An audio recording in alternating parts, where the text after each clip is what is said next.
Renfrew County District School Board meeting to order for November 23rd, 2021. A little bit early to try. Trustee Humphreys got our committee to hold through quickly, so we'll start early. Just a note to the board that our chair, Trustee Morris, is with us virtually online. He's unable to attend live. He had successful minor surgery. So congratulations on that, Trustee Morris. It's certainly a challenge to chair any meeting virtually. So he's asked myself as vice chair to chair this open public board meeting for today. So on that note, I call this meeting to order. I would also like to ask our chairperson, Trustee Morris, to read our territorial acknowledgement and also our invocation today. Thank you very much, Vice Chair Kaiser. We acknowledge that the land on which our school and district buildings are situated is the traditional, unceded, and unsurrendered territory of the Algonquin people. We also recognize the enduring presence of all First Nation, Métis, and Inuit peoples on the land on which we gather here today. And the invocation, if we could, May we who are assembled here have a true understanding of the duties that are placed in our hands. We seek to have the wisdom to honor our obligations to the good of the residents of Renfrew County, to the parents, teachers, electors, and especially the students. May those who teach be ever inspired by goodness, and may the wisdom and knowledge which they impart to our students ever serve as a beacon to lighten their way. As trustees and administrators, we will work together with integrity, perseverance, and respect to the fulfillment of the trust bestowed upon us. Thank you. Thank you, Chairperson Morris. We have one regret today. Trustee Nick Edge is not able to be with us. The first item on the agenda is actually the approval of the agenda. I might ask for clarification from Jonathan, just in terms of we are going to reverse the agenda slightly for our presenters. Do we need to officially change the agenda? Yes. So yes, you could ask for a friendly amendment to the agenda, Mr. Chair. So I think at first I would ask for a motion to approve the agenda and then a friendly amendment. Looking for someone to approve the agenda for today's meeting. Trustee Shields, seconded by Trustee Adam. And before we ask for a vote on that, could I ask for a friendly motion to move the committee and the reports to the board as the first agenda item ahead of our presentation? Trustee Humphreys, do I need a seconder for that, John? Is that seconder? Trustee Gannett? All in favor of the friendly amendment? That is passed. All in favor of the adopted agenda? And that is passed as well. Hopefully I did that correctly, John. I'm just looking for any declarations or conflict of interest for anything that's on the agenda today, the board's agenda that we have in front of us. Seeing none, I move to the next agenda item, which is the approval of the minutes. So I will be looking for a motion to confirm the minutes of our board's October 26, 2021 board meeting, as well as the special board meeting of the Renfrew County District School Board last week, November 18th, 2021. Looking for a mover and a seconder. Mover by Trustee Adam. Seconder on the minutes by Trustee Humphreys. All in favor? The opposed? Seeing none opposed. Motion to confirm the minutes of the two meetings, October 26th and November 18th, are carried. So again, as the friendly amendment, we will move into committee reports to the board. The first report on the agenda is the committee, the whole report. There's two reports that will be given by our acting committee, the whole chairperson today, our past chair, Trustee Humphreys. There's an open session and a closed session report, and I will turn it over to Trustee Humphreys. Thank you very much, Chair, Vice Chair Kaiser. Not sure which one. Confused now. Yes, there are two reports resulting from the Committee of the Whole meeting held earlier today. The first one was the Committee of the Whole met in the closed session on November the 23rd and discussed the following item in closed session. It was the Audit Committee meeting closed session report of November the 17th, 2021. There were no recommendations made, and I move that the board receives this report. We have a motion to receive the Committee of the Whole open session report from today. Did I have a seconder? Trustee Shields. Any questions or comments? See, Trustee Adam. Excuse me, Vice Chair, I believe that there were two resolutions in the open committee report. I just did the closed one, no, sorry. Oh, I'm sorry, Trustee. I was listening. Sorry, my mistake. The close. Sorry, that's quite correct. All in favor? And that report is received. So the open session report for the Committee of the Whole, we met on November the 23rd, 2021 and discussed the following items in open session. There were basically three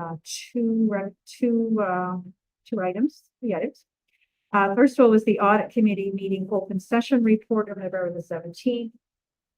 The accumulated surplus appropriation transfers report, capital priorities for 2021-2022 report, and finally committee structures in the December election process. So the following recommendations were made. Firstly, the accumulated surplus appropriation transfers report, that the Renfrew County District School Board approves the internal appropriation in the 2020-2021 year as follows.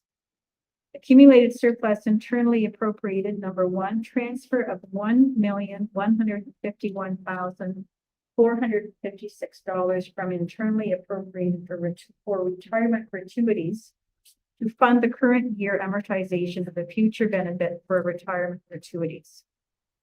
Secondly, transfer of $500,000 into the ICT plan internally appropriated funds to fund the future year expenditures. Thirdly, transfer of $301,000 into renewal non-instructional appropriated funds internally restricted for administrative projects. Carry on, sorry. Secondly, the second recommendation was around the audit from the audited financial statements. So firstly, that the Renfrew County District School Board adopt the draft 2020-2021 financial statements as audited and reported upon by Welch LLP at their November 23rd, 2021 board meeting, subject to board approval of the internally restricted accumulated surplus transfers. Secondly, annual reports to the board from the audit committee. That the audit committee approved the annual report to the Board of Trustees for the year ended August 31st, 2021, and an annual report to the Board of Trustees and forwarded to the Ministry of Education for the year ended August 31st, 2021.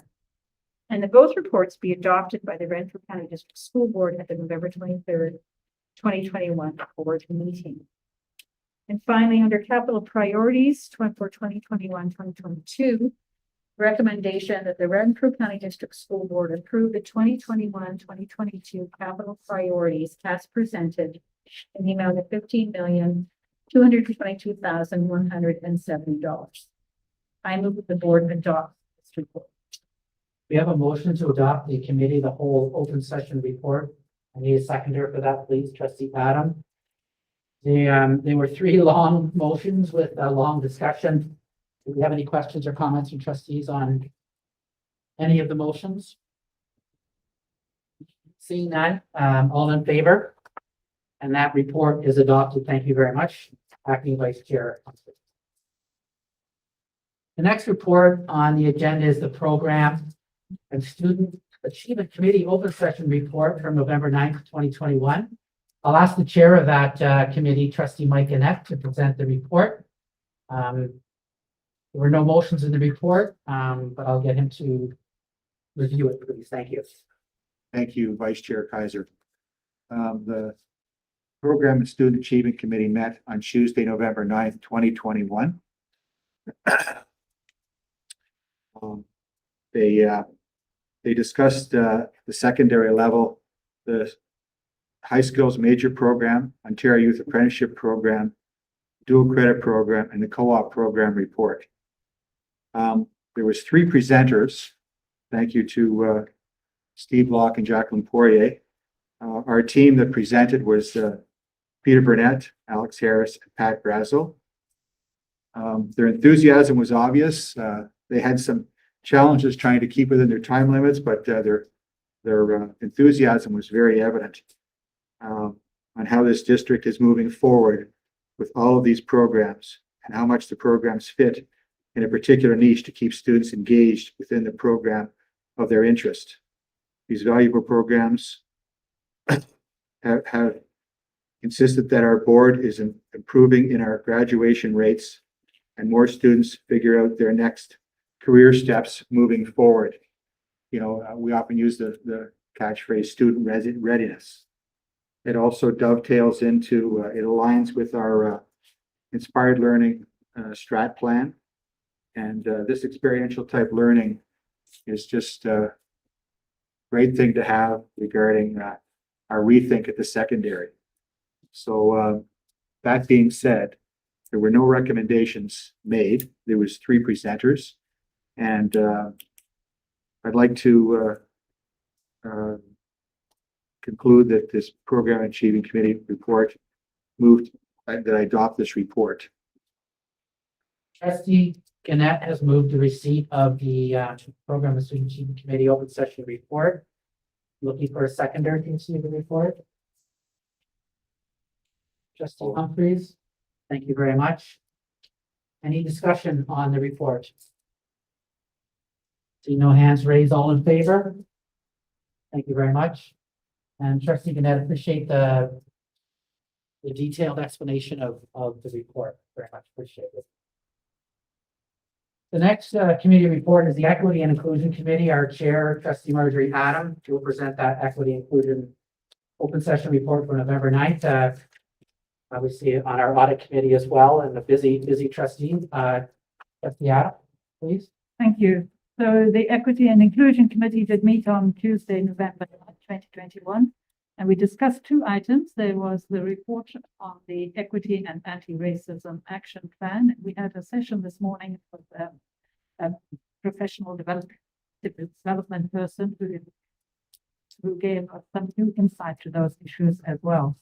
And then the second thing we had on the committee meeting was the professional learning session on equity and human rights. So at the moment in our committee, we are very engaged in personal professional development of committee members, and it's going a long way towards improving the equity and inclusion initiatives in all our schools. No recommendations were made, and I would like to move that the board receive this report. Trustee Adam has moved the receipt of the Equity and Inclusion Committee open session report. I have a seconder for that, please. Trustee Boland, thank you very much. Any questions? All in favor? Opposed? And that report is received. Thank you very much. The next committee report is our SEAC, or Special Education Advisory Committee report. I will once again ask Trustee Gannett, who's a member of SEAC, representing the board, if he would present that SEAC meeting report held on November 17th, 2021, please. Thank you, Vice Chair Kaiser. Yes, the committee did meet on November 17th, 2021.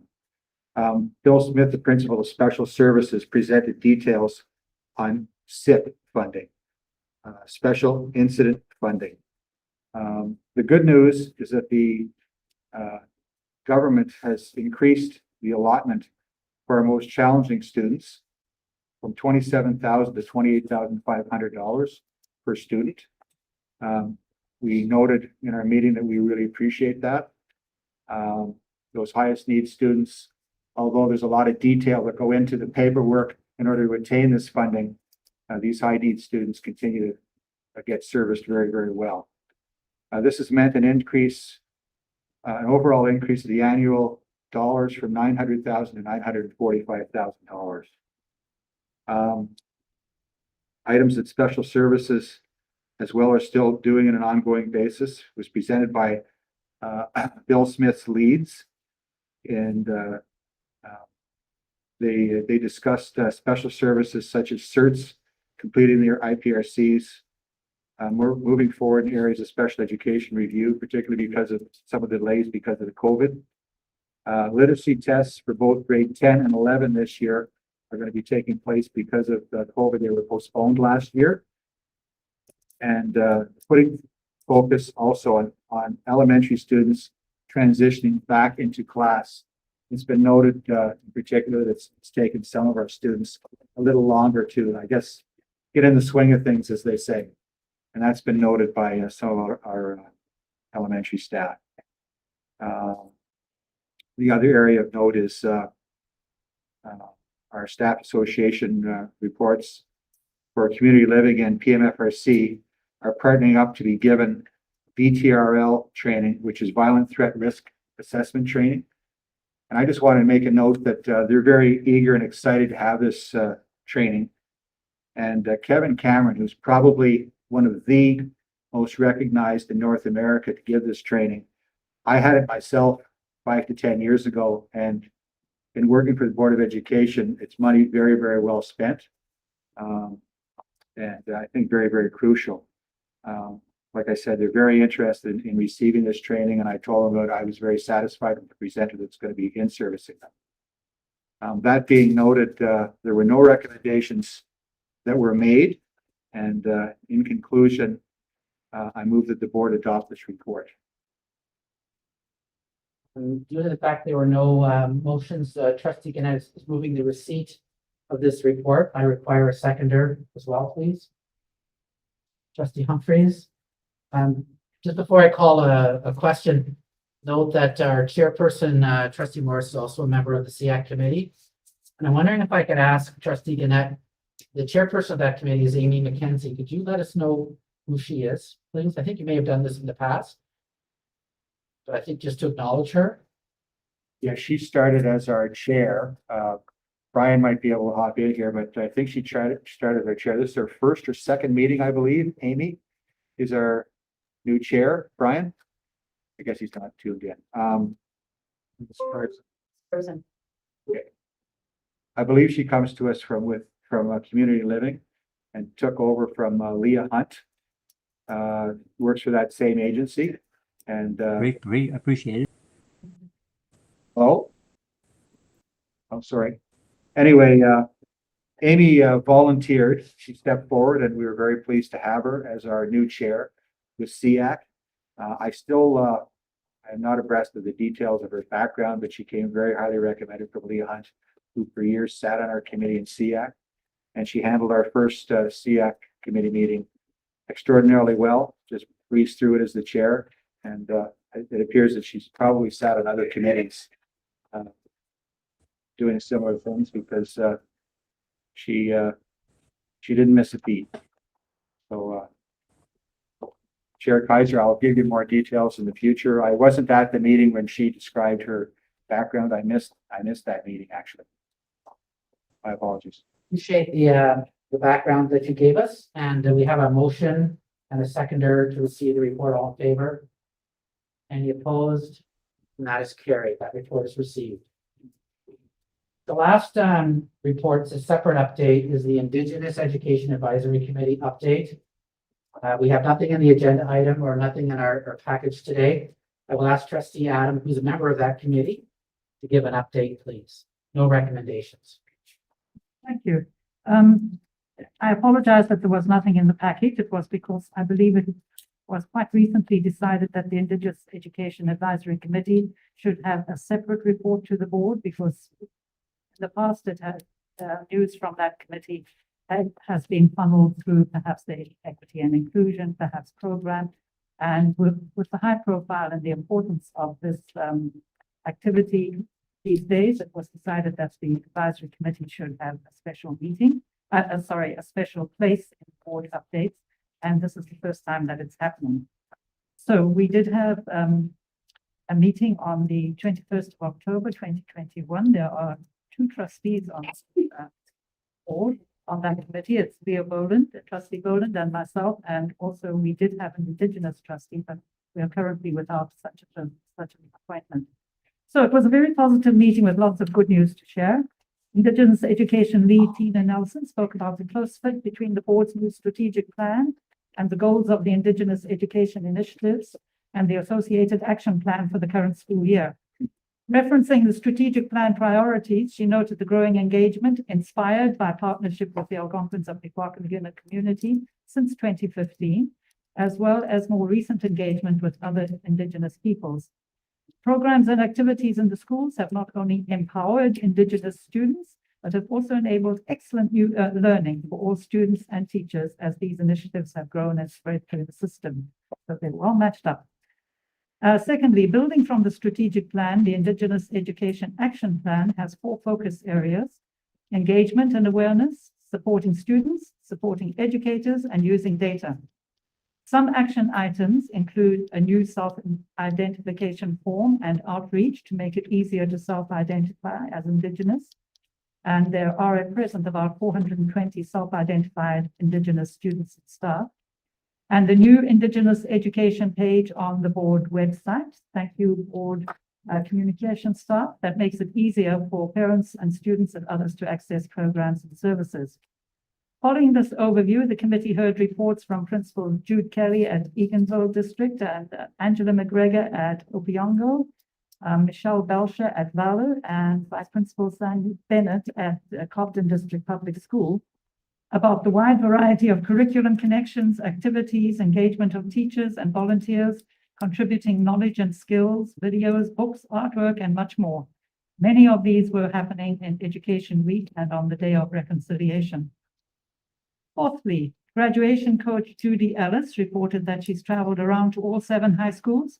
She has met almost all the grade 12 Indigenous students and is now starting to get to know students in grades 9 and 11. She organized a session for grade 12s for post-secondary admissions and trades qualifications, and in her spare time has started some cultural activities at Mackenzie Community School and Valor.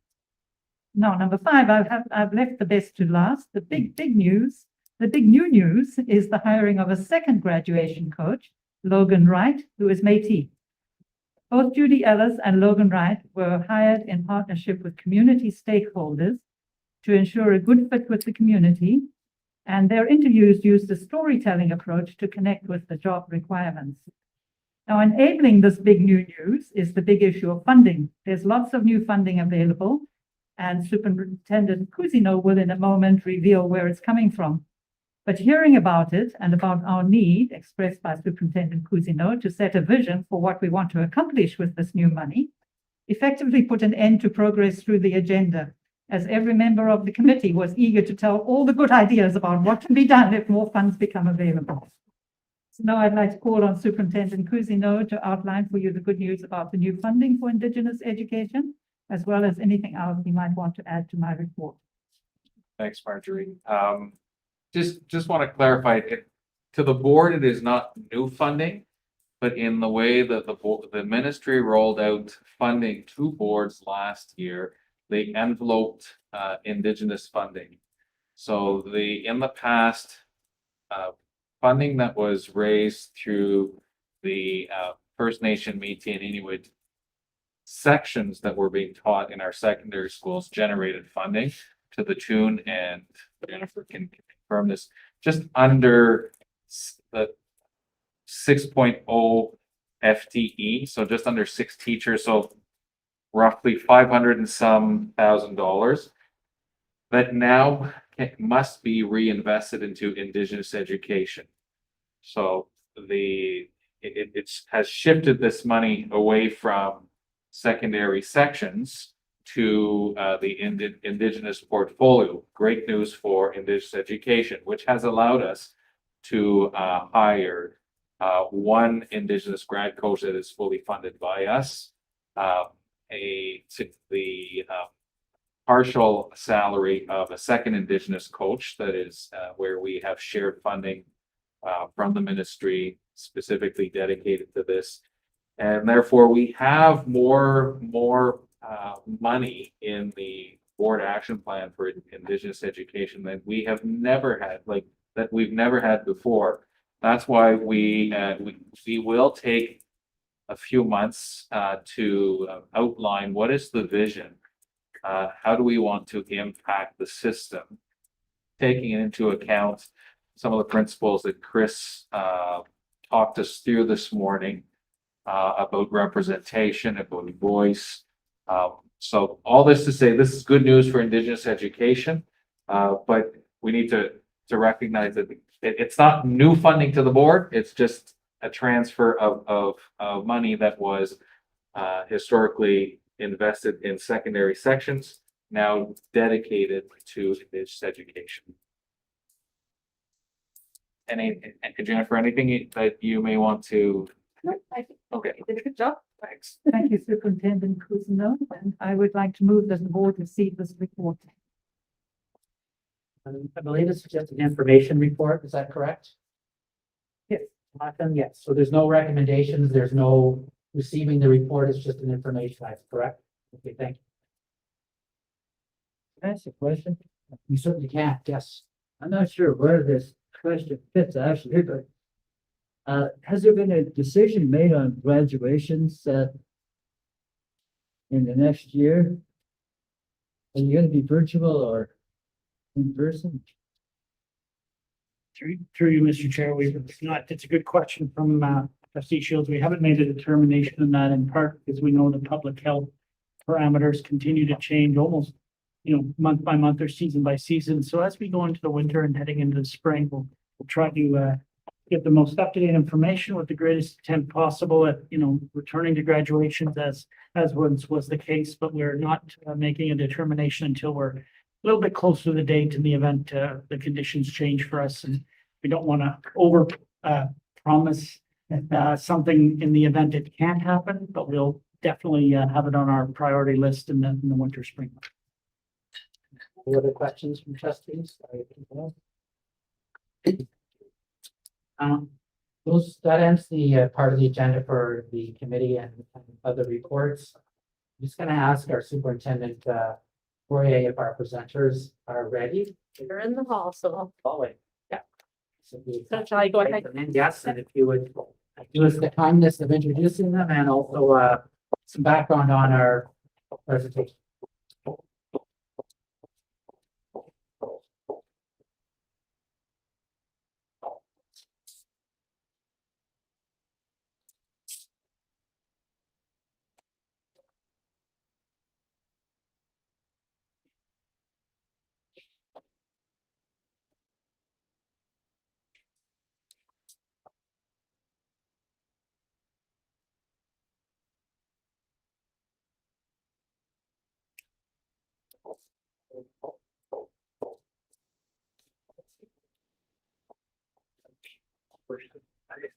That's right.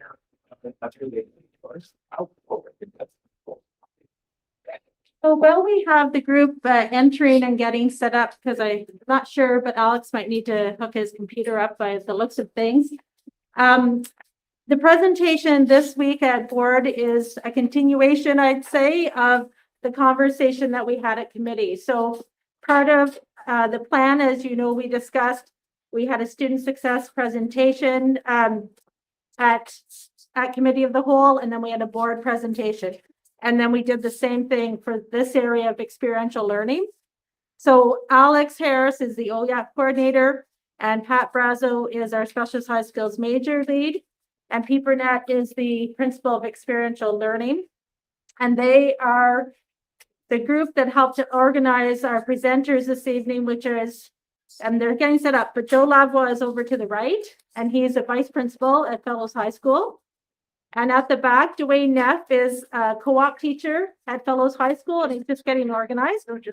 And then through video, there will be a student who is presenting, as well as her mother. And they would have come this evening to us virtually, but the student had to work and couldn't get out of that. So instead, Alex, I believe, set up the questions and did some video with them. And we appreciate that from you, Alex. So I'll turn it over to this big group and for their presentation. Thank you for being here. Yeah, thank you very much, Superintendent Poirier. And thanks for having us back again to present a lot of the same faces. And so we really do appreciate it. As Jacqueline mentioned, it's kind of like an extension of what we presented last time at committees. And, we really are very excited about what we're doing in experiential learning and how we're progressing it forward. And part of the reason we really feel passionately about what it offers our students is that it offers something valuable for all students. And we talked a little bit about the importance of making sure that our programs will hit every pathway. And we really believe experiential learning does that. And what we hope you hear today from our guest speakers is that exact thing, is exactly how what we are offering out there for students and helping implement, helping support, gives students in every single pathway an opportunity to experience learning, to think about, to reflect on that learning and apply that learning to different aspects of their life. And that's going to, I think, come across pretty clearly for you as we go through it. So our first couple of questions, the way this is set up, this presentation is, we're going to throw up a slide deck, and really the first 4 or 5 slides are just the questions that we're asking of our panel. So we've got a question that we're first going to ask Mr. Neff as a co-op teacher. Then we're going to bounce to an administrator who used to be a co-op teacher in our board and ask a question. We're going to go back to Mr. Neff. So Mr. Lavoie is our administrator. He's going to speak second. Back to Mr. Neff. And then we're going to turn it over to Alex, and Alex is going to lead us through the videos that he created that has the perspective of the student and the parent. So we really kind of wanted to get a bunch of stakeholders that are involved in experiential learning to participate in this presentation for you. So we hope it's valuable. And I think we can probably go ahead with the first stuff. They're offline for some reason. We're offline, but we don't need it for the first couple of things anyway. So maybe what I'll do is, Mr. Neff, you can sort of stand up. And I think, Mr. Brazo, you have the first question anyway, correct? Yes. All right. Offline. Ready to go? Okay, so I'd like to present you guys introduce Dwayne Neff, which is a co-op teacher here in our board. And so thank you for taking the time to come here and talking to the group about these wonderful programs that we offer. So first question I'm just going to ask you is, so you're a co-op teacher, how do you match student interest to the placements that they get in cooperative education? Okay, would you like me to step? Sure, come on up. Front and center. So, thank you very much for having me. Co-op has changed over the years. Where I want to start right here is this historical document. And by historical, I mean it was used 2 years ago. Co-op changed in 2018. We went to the new curriculum. If you take a look at this document, and I'll pass it around here, there's not really that much to see. What it is gathering data. And then it's got 3 little lines where it says first choice, second choice, third choice. Not really much information from the student, really. So that ship has sailed. We're not doing that anymore. So what we do now is we have an interview where we have a discussion with the student. And it really is an open-ended discussion with focus. And there are 4 things that I focus on when I talk with the student. But I want to first of all refer to the curriculum. The first thing, and I don't have it up on the screen here, but I want to read it to you. School boards must proactively identify existing or potential barriers to participation and remove them or take measures to prevent them. I'm not sure how many of you speak edu-speak, but that really does mean make it accessible for everybody. That's what it's telling us, not just me, not just you, all of us. We have to make it accessible to everybody. So we try and do that.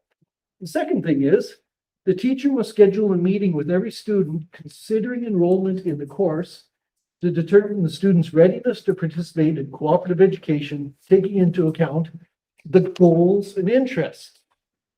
You can see that I've highlighted that, goals and interests. I'd like you to remember that, goals and interests. So then, the discussion. Discussions are time consuming. It takes a lot of time to take a student out of a classroom, to find a student, bring them into an office, bring them into an area, wherever it is, and then talk with them. What would you like to do for co-op? Or what would you like to do beyond school? Is the first question. It's pretty open. So here's what happens. The student either has a very direct and concise answer, And if that's the case, you know what you have to do with that student. They've decided they want to be a mechanic.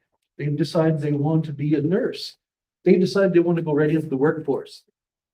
Really simple, really direct. Okay.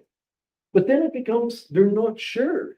So then you have to find out, what can we do to engage the student in co-op? What can we find that makes it interesting for them? And so that's when you start to lean on things like an exploration of their hobbies, the extracurriculars that they participate in, and we all know how important that is, what they do outside of school, and then the courses that they've chosen inside school. That gives us some idea of what they want to do in co-op or what they want to do beyond, if they can't give us a really good answer. The second thing that we look at is, why do you want to do this? Once we pulled out some kind of a response from them, it's why. Why might that be a possibility for you? We all know what the first one is that drives careers. It's what? Money. There it is. So you talk to them about money. And if money is the driving force for them making the choice, then you have to talk to them about other lucrative possibilities. Because if it's just money that you want to get, there's a whole pile of possibilities out there that are less stress than teaching and give you more money. Second thing is, oops, now I lost it. Do they want a career? Or do they want other related areas possibly? Because once you've identified what their focus might be, you can expand it. Like if there's something that they want to do that has to do with animals and vet, well, if it's animals and vet, how about we go to what else is related to that might work? Offerings, please. Farming. Exactly. Exactly. And that's exactly what happens. We're shut down with vets right now. So that's exactly the direction that we're going, is trying to pull out farmers who are willing to host co-op students. That's exactly what happens. Third thing that you look at, where did your direction for your co-op or your placement come from?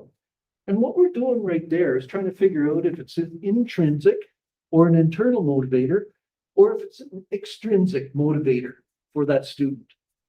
Is it their mom, their dad, their friend, advertising, a TikTok video that they've seen that's driving them towards these choices? Or is it something that they feel passionate about? You have to know those forces that are driving those kids. And I think if you look at that orange sheet, whatever color you want to call it, you don't get that information from that sheet. You have to talk to people to find out what it is that drives them, what it is that's pushing or pulling them. The last thing of the major categories that I discuss with them is, do you work or do you volunteer now? Now. Why is that so important? Well, it's right here in this document, page 17.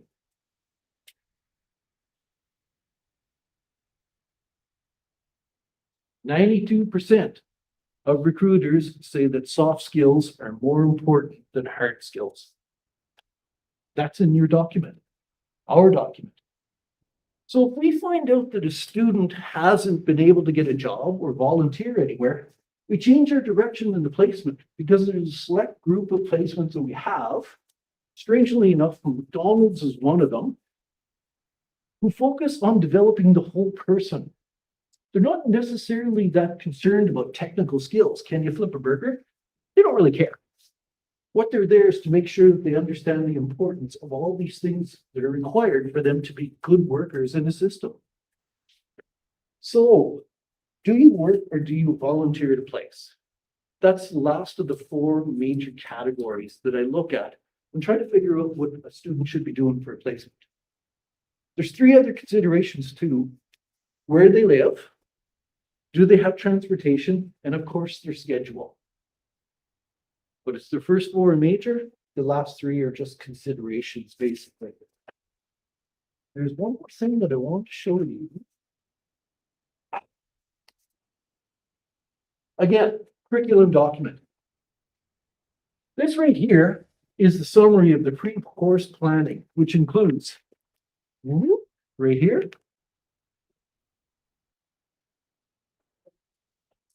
And this right here. Those are all the steps that we're supposed to go through whenever it comes to finding a placement which suits a student. Twice, goals are mentioned in there. Nowhere in there does it say student interests. It talks about their individual learning plan. It talks about changing evaluation. It talks about all the rest of those things that we love to talk about in education, but not once is student interest mentioned in this part of the curriculum document, which is a summary of the pre-planning we're supposed to do. So it takes time, and that's part of what I want to tell you, is that I know that budget considerations are always important, but it does take time to do these things. And if we want to serve individual students, then we need one-on-one time in order to make these things happen. So, any questions for what I told you?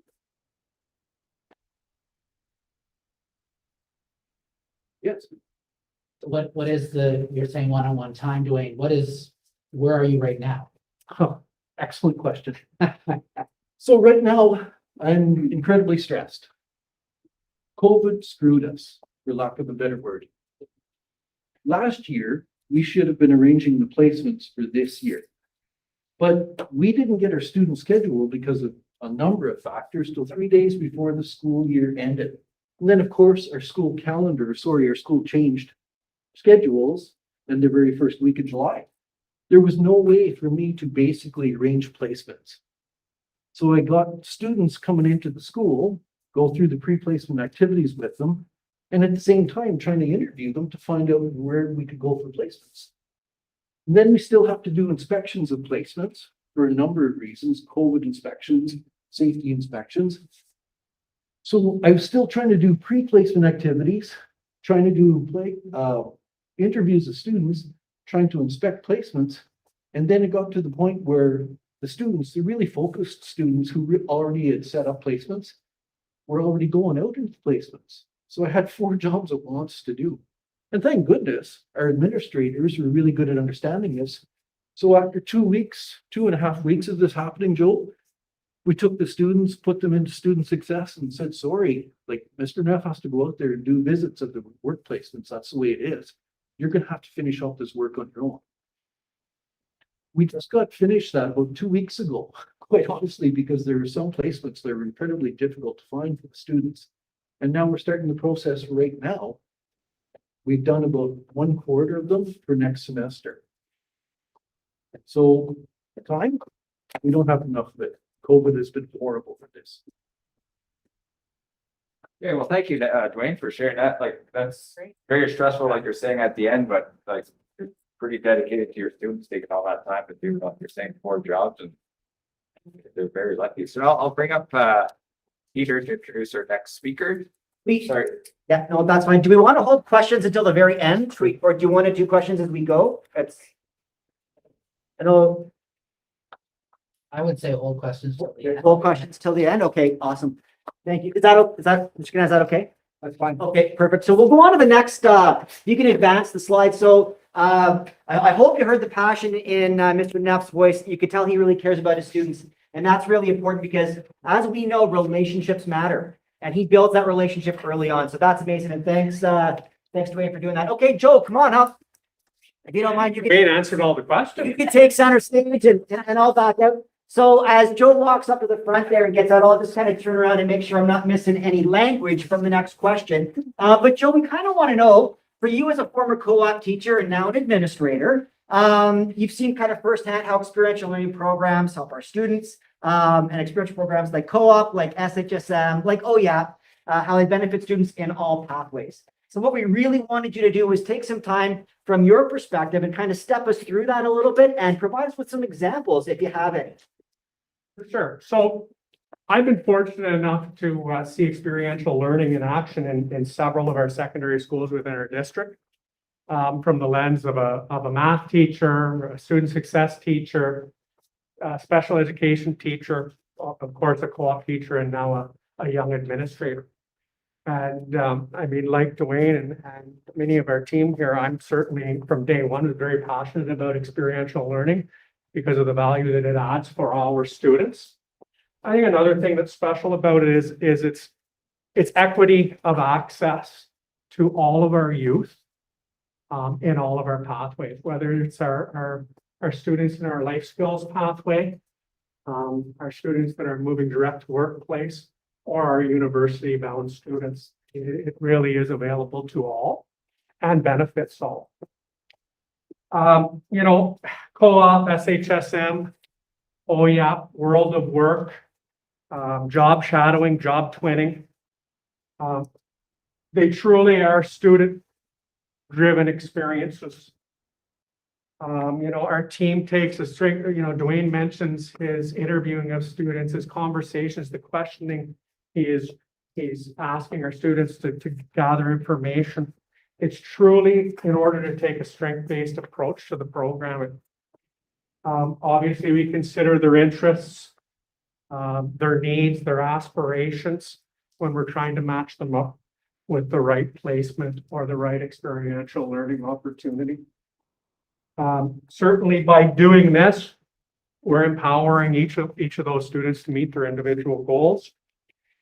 Dwayne mentioned it affords a level of mentorship to the student that we cannot replicate in our building just simply because of the numbers. In many cases, we're putting our students out to work with community partners, and it's a one-to-one mentor to student relationship. So, I mean, the value speaks for itself. You know, the core skills in numeracy and literacy.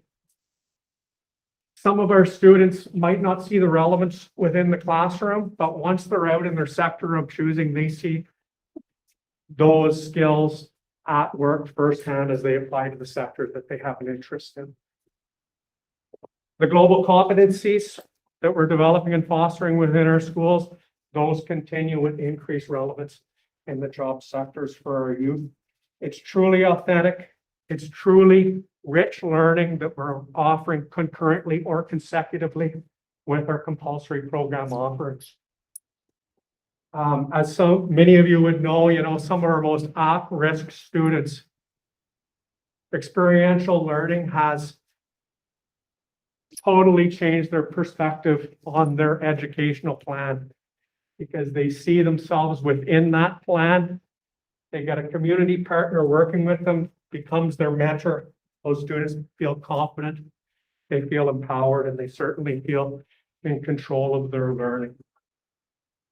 You know, overall, Dwayne mentioned the inspired learning document, our strat plan, experiential learning certainly checks most of those boxes. We're growing our community partnerships. We're growing our post-secondary partnerships in order to provide more opportunity for our youth. Peter had asked me to sort of articulate the value of our existing programming and the drive that we have to further grow and develop that programming by giving you some examples from some students throughout our district that I've been lucky enough to work with over the years. Certainly our students in our life skills and transitional pathways, we have the ultimate goal of teaching those students independence, meaningful community involvement, and some meaningful employment opportunities. Most of these students are non-credited and they're working in our World of Work they're involved in our World of Work program. I'm an armed prior boy, and on a weekly basis, I see students that came through our programming at ADHS, at wonderful community partners, Giant Tiger, Rona, Antrim Truck Stop. Some of these students have been there for 10 plus years. One young fella I was talking to just last week, and he's working 24 hours a week at Giant Tiger. You know, life-changing opportunities, and thanks to those community partners, of course, but the efforts of our staff and our buildings as well. Vocational pathway, workplace pathway, we're preparing these students direct to workplace. Very, very important target group for us. You know, we need to ensure that we're building experiential learning right into their educational plan for all of them. You know, not to stereotype, but traditionally a more challenging group to engage, but probably the group that benefits the most from the positive relationships, the mentoring, the advocacy that the experiential learning team and our partners provide to them. A lot of these students are moving on to work in construction, service industry, hospitality industry. some of them find their niche and carry on to, I'm thinking of Sir Sanford Fleming that has college programming geared to our workplace grads. I have one student, for example, we had partnered up with a construction company, and he went on to take the explosive technician course, and so now he's blowing things up for a living, and he loves it. And he's been successfully doing that for the last 5 or 6 years, so that's been good. Dwayne worked with a couple of our youth at Fellows. This time last year, their parents were talking to us about these students being on ODSP for the rest of their lives, and they didn't have a plan. A few months later, and credit to Dwayne for advocating for these students and mentoring them and finding the right partnerships in our community. One young man at No Frills, life-changing. He's working there full-time at, Jet School. He was talking about him this morning. Another young man working at Valley Wholesale. We'd still be working with him in the hopes that he graduate this year. Co-op was a path to graduation, and not only was it a path to graduation, his mom was insistent upon, his ODSP, and this is what was for her son. And Dwayne changed that mindset, and now he's working full-time, an incredibly valuable employee at Valley Wholesale in Pembroke. So two primary examples of our vocational and workplace pathway student. Our college trades pathway, they're probably our biggest group in terms of participation. We have strong community partnerships, whether it be in trades, manufacturing, agriculture, healthcare. Our organization, of course, in education. Many of our students are moving on to apprenticeships, whether through the OYAP program or after graduation, and you're becoming nurses, BSPs with us. In fact, was involved in interviewing 2 young ladies this past year who came through our co-op program and were working in kindergarten classes in our elementary system, and now they're our employees. Meeting the needs of students based on their interests. I think of a young man that went here just a few years ago. He was very passionate about music, the recording industry and radio broadcasting. Obviously we can't replicate those experiences within our buildings. So we got on the phone and called Killaloo Community Radio Station. He had an outstanding experience up there, had his own radio show, weekly radio show, and now he's down at Fanshawe College as we speak in the music recording program. Our university pathway, the traditional co-op's a challenging fit for a lot of those students based on the demands of their curricular schedule. We've had many successful students in the university pathway. I think of a partner we have, wonderful partner for our district, Victoria Cleary Athletic Therapy up in Petawawa. We've had a number of students go through her. One was a job shadow, a weekly job shadow that she would do every afternoon. It wasn't, that's an example of obviously not a traditional co-op, but it worked for her. And I think that's where we have to go with some of these students is get creative, look at reach ahead opportunities, look at job shadowing opportunities in order to meet their interests and meet their needs and have it fit into their course curriculums as well.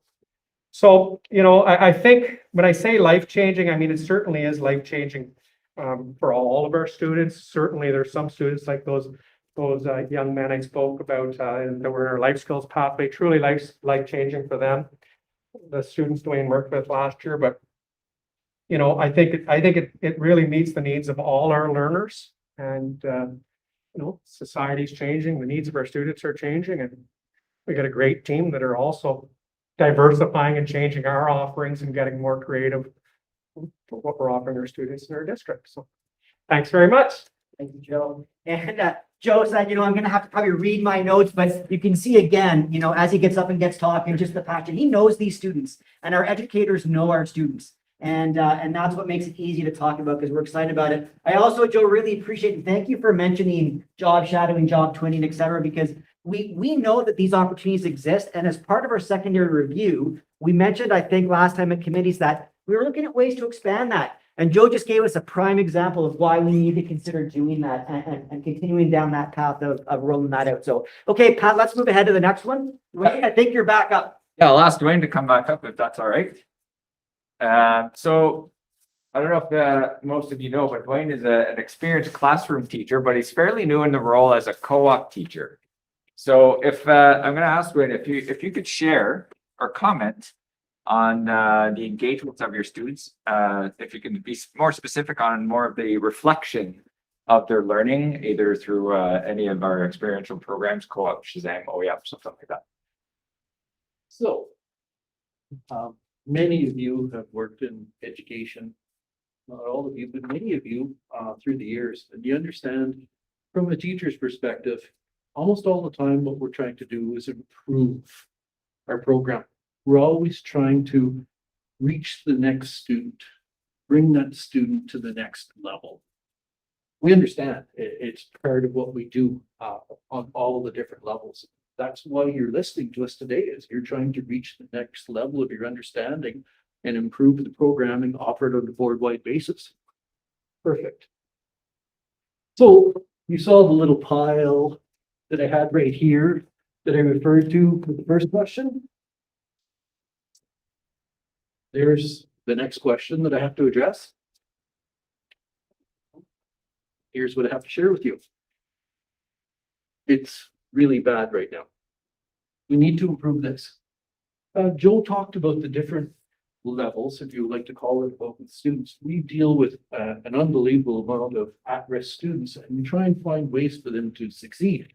But the reality is that they haven't done well in a traditional school classroom, which means that those competencies, when you talk about English and you talk about math and that, often they're struggling with it. So we provide an experience with co-op, but you actually learn from the reflection on the experience. That's how you come to a greater understanding. So we put out reflections every week. I tailor them to what's happening in the co-op placement or what's happening outside. For example, Thanksgiving was about the different perspectives that you could have looking at it from an Indigenous perspective or that of a typical person in Canada, however you want to categorize it. So we try and do that. But the reality is that these students are struggling, and for them to write or type or generate a reflection is difficult. So we're addressing that. We're trying to improve that. And the board actually facilitated this. They just gave me a little Wi-Fi device so I could actually take computers out into the placement, sit down with the student and say, can we get past any of the technological issues that we have? And let's work on this reflection to make sure that we can get this done. We can show that you're succeeding here. We have to have documentation. That's the reality of it. So, are the reflections working well right now? No. Are we trying to improve it? And do we acknowledge that they need to be improved? Yes.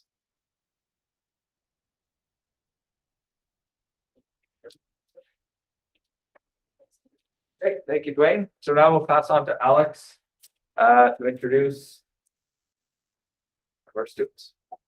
I'll be really fast. That's right. I was waiting for that. I was gonna wait and see. Nice to see you again. Been a couple weeks. Last time we were here, we talked a bit about co-op, SHSM, OEP, and school college work initiative or students going to college. So I showed a picture a couple weeks ago of a young woman who was not taking advantage of all of these programs. So the poster child, if you will. I'm gonna ask Pat if he doesn't mind flipping ahead to see if the video works, because if it doesn't go right away, I've got to think about something else to say for the next minute while he gets it ready and make sure the audio works. So the young woman I went to visit is with her mom here, and her name's Madison, and she has basically done it all in terms of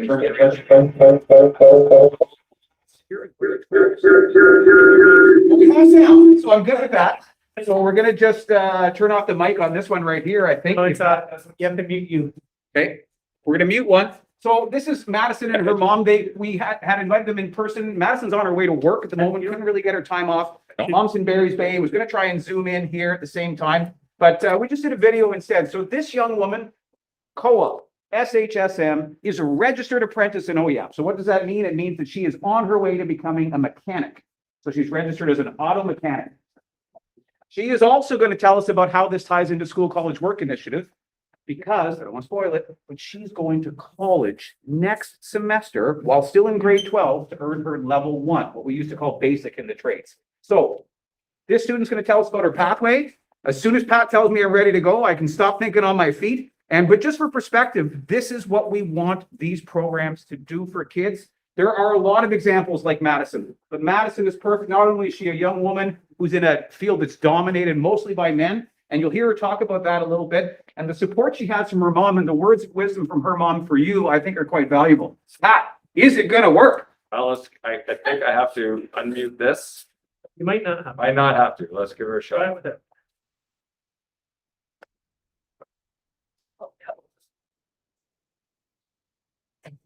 Be So I got, oh, did it work? I just don't know if we have volume on those speakers. That's what I think the problem is. Should. It's not that. That one right there, right? Showing. While that's going on, I'll just tell you a little bit about what she would be saying right now, once we can get this worked out. So I visited Madison and her mom at her home, and they're both there. Madison got several cars because she's in the middle of taking them all apart. She's going to talk to you a little bit about how she got interested in SHSM. She is wearing her SHSM from Fellows hoodie. And the neat thing about Madison is she identified early that she was interested in trades. So didn't know much about experiential learning, didn't really know much about SHSM in grade 10, but by the time she hit grade 11, her teacher in that class said, hey, you should think about specialist high skills major. She shares how she's nervous about going into this auto class. And I believe you spoke to this a couple of weeks ago, Trustee Adam, about your daughter, I believe, doing that. And so that fear might still be there. But what she's taken advantage of in terms of experiential learning is just bananas, in my personal opinion. This young woman is going to tell us very soon about what she's going to do and how her mom supported her. But it looks, we're just going to, we can do that awkward silence thing, if that works. If I had a harmonica, I could try to play it a little bit. But it is, do you want to run it from a different device or just play it off the screen here, or? It's gonna back. Everybody's muted. Yeah, everyone is muted. It always works, right? Like when we play. Oh, something with the settings. Hear it now. Yes, that's, we got you. You can't do that. Nope. That's the sound. You're gonna backfeed through there. Okay. So we can't undo, sorry, just as we see. Unless you. Can you share the video? We're getting way too complicated here. No, it wasn't working on that. Here, can I just have the laptop and this is not plugged into anything, right? Play it and see if you can put the mic to it. Yeah. Back because you're. You're just not gonna see it online. See it up there, but maybe, just maybe, Do you want the mic? just maybe. Yes. So this is. You have it on a file if you exit the, Yeah, we'll share it with you. So Yeah. I've stopped talking, but I'm still getting. Is that, you're fine. We're just gonna close it. you're in the meet. Well, next time we'll make sure that would work. Just our next person that we were going to talk to you about was actually someone who has taken an SCWI approach to this. So Madison is basically, what can I leave you with? She's done it all. She'll tell us about in this video, whenever you get to watch it, that she will be the person in 5 years who has got her level 1, probably going to have her level 2, maybe even be done and be a Red Seal mechanic by the time she's 23. Her mom shares some of the difficulties that she went through as a young woman going into trades, but she shared some words of wisdom for people as well in this room. She said, I really wish that more students could do this. And of course, that's the message she's going to give because it's great for her daughter. She has a younger child in the system, 2 more actually coming up, and she hopes this fits for them. The other example we were going to share with you, are you trying to do it again? Are you going to plug in or is that you? This is me. John's trying. Okay. Let me try, guys. It doesn't even have that button. So. Does it? Yes. It's playing then. Typically, you have to a checkbox share with audio, share your tab with audio. Yeah. That's. Are you? Is that your screen? Yeah. Yeah. Mm-hmm. You have to be connected. Just keep talking. Sure. You guys work on it. Go to the. As we advance the slides, or if the slides do get advanced, you know Madison. Can you say a few words about Madison and maybe her pathway and her mom? Because I mean, we have the appropriate team So here. Madison's one of those rock star students. She came to me with a placement already in place. It was through a connection with her mom. Her mom works at the Barry's Bay Hospital. And then she got a placement at Jimmy McClement's and her mom drove her back and forth every day. Which, if you know the area, is about a 45, 50-minute drive from where she lives back and forth every day. But that's the kind of dedication that this student has. Has taken probably 4 tech classes with Johnny Walker at the school. Started her exposure like that, and then it's Jimmy McClemens, and now she's going to Reese Equipment in Renfrew next semester. Already signed as a 310S, and she's going to be fantastic. And set to go. Has a 5-liter Mustang that she's working on her own at the house, and is currently driving a straight piped Toyota Corolla just to piss off all the neighbors. It's actually got a sticker, it's got a sticker on the back of the car that says locally aided. In the RCDSB. Entertaining. Got it, okay. And you know what? That was the perfect segue, because I believe that the problem is solved. I don't know if they're sentiment. So we're here with Madison and Mary Ellen. Madison, you're a You grade crank 12 it. student Oh. in the RCDSB. Can you tell us a little bit about how you Is this found controlled? your That's interest Steve's in got it on the mechanics iPad. and how you got into the SHSM transportation program? So No. at first I had taken a grade 10 auto class, which I was really scared about because I wasn't sure if that'd be something I liked, but my parents told me to go for it because I'd always loved cars, and it turns out it's something that I want to do as a career now, so. I'm happy to hear that. And you got into SHSM when you were in grade 11 at Fellows? Grade 11, yep. Awesome. And how did you like the SHSM program in transportation? I really enjoyed it, and it's helped me a lot throughout school and figuring out what I want to do. That's good. And then part of SHSM is getting a co-op. So you did a co-op placement, a full-day placement. Can you tell us where you did your co-op placement? I did my full-day co-op placement at R&R Auto in Killaloe. And how did you go ahead and get that placement, Madison? I had talked to my mom and people that she knew, and we talked to the owner, and he was happy to take me in. Perfect. And how did you become a registered apprentice then through co-op and OYAP? So I was talking to my fellow colleagues while I was working there, and they thought it'd be a really great idea for me to talk to my employer and give it a shot, and he was totally on board with it. So I'm glad to hear that. And can you tell us about your plans for next semester, so in February of 2022? So I am hopefully going to go to Algonquin College to do my first level 310S automotive, and then once I'm done that 2 months of school, I will be turning to Reese Equipment, which is where I've been working. That's great. And then from there on out, now we're going to look a few years down the road, if you don't mind, as you get closer to, getting your own thing going, maybe your own career. How do you think these programs like co-op, OYAP, SHSM, how would they have helped you and the dual credit in, getting your life started 5 years from now, if you were looking at that? I think they've really helped me because I'll be a head start, and I've had tons of hands-on experience from those programs, and yeah, I'll have a head start on it. That's great. Oh, I'm happy to hear that. So it's our great pleasure that you've taken advantage of these programs, and we're really happy that you're able to share your words today because, of course, we want more students to take advantage of these opportunities. Your mom's been a huge supporter, right? Yes. Of you, and your parents have for sure. So, Mary Ellen, Madison's a poster child for the benefits of all of these experiential learning programs. So, as a parent, can you comment on how these programs have been beneficial to your daughter, or if there's been any challenges too? For sure. Love her So, perspective. well, as Madison said, when she found out she was going to be in an auto class, she wasn't, overly thrilled. She was a little bit worried. And, we just encouraged her to say, look, you like cars. This is a hands-on class, Worst that can happen is maybe you'll love it, right? So don't give up before you even get in there, right? And, as a parent, I would say it's just been a tremendously important program, right? You want your kids to be successful. You want them to learn what it is that they like and be able to use those skills right throughout their life and to be successful. So I would say that, yeah, it's been tremendously beneficial. And I made some notes, just so important to tap into that passion, right, for what they want to do. And that really has been what's kept her engaged in this. And she's never complained once, right? She's been happy, she leaves when I picked her up in Killaloe or when I picked her up at Reese's in Renfrew, right? Comes out with a big grin on her face, covered in grease and dust. And I mean, you can't really be more happy than that, right? So Yeah, so That- it's been very beneficial. Well, that's amazing. And of course, having that support is incredible overall. And your point about personalizing the programs is well taken too. So we're certainly looking to personalize for students and glad that that was able to happen for Madison. So if there's anything you could say to the board, the trustees or the executive council, is there anything you could tell us about the feedback that you might have regarding these opportunities your daughter has done or your experience? I know you've given us some already, but any Right. final thoughts? So I would say, just as a parent, and I have, other children as well, I would say probably we need to put more energies and focus into understanding what these programs about.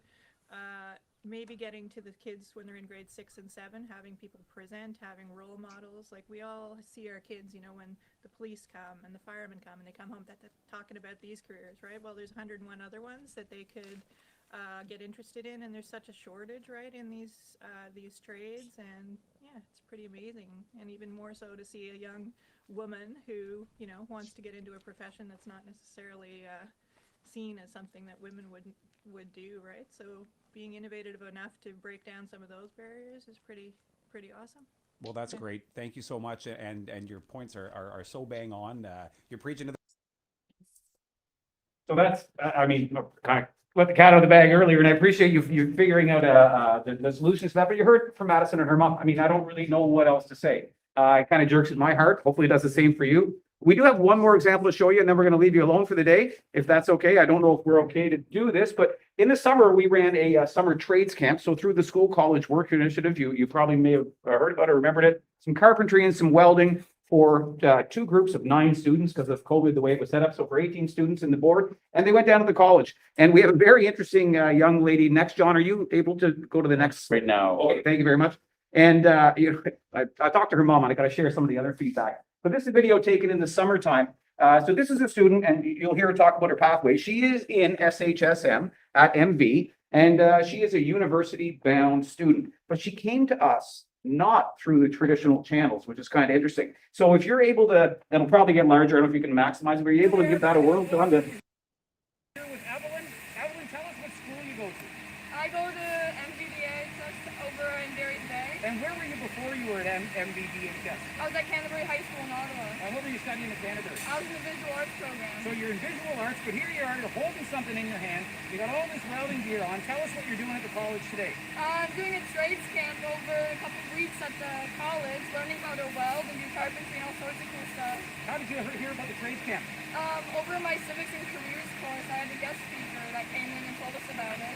I wonder who that guy was. But anyway, what have you enjoyed so far? Because, you could be doing anything else this summer, right? You're a talented student like everybody else here. You could be sitting at the beach, but here you are, you decided to take a trades camp, get a high school credit, get some college courses. Tell us what brought you here. I just want to learn new things. I like learning new skills, and welding and carpentry and all sorts of stuff sounded like a cool thing to do.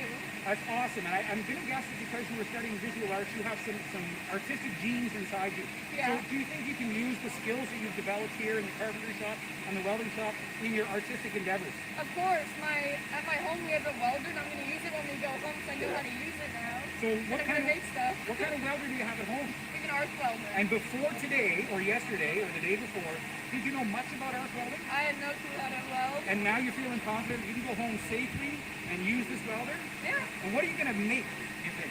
I have no clue, but we'll see. So you got to keep all this gear, so when everyone goes home, she's got this set to go. And what are you holding here in your hands? I'm just practicing rod welding, and I actually welded this with the TIG welder, and then I use this, and I use it to practice the rod welding.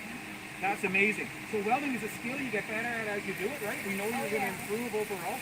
For your courses next year at MD, you picked them already, right? Yeah. Did you choose a course Grade 11 now. the year after, or not yet?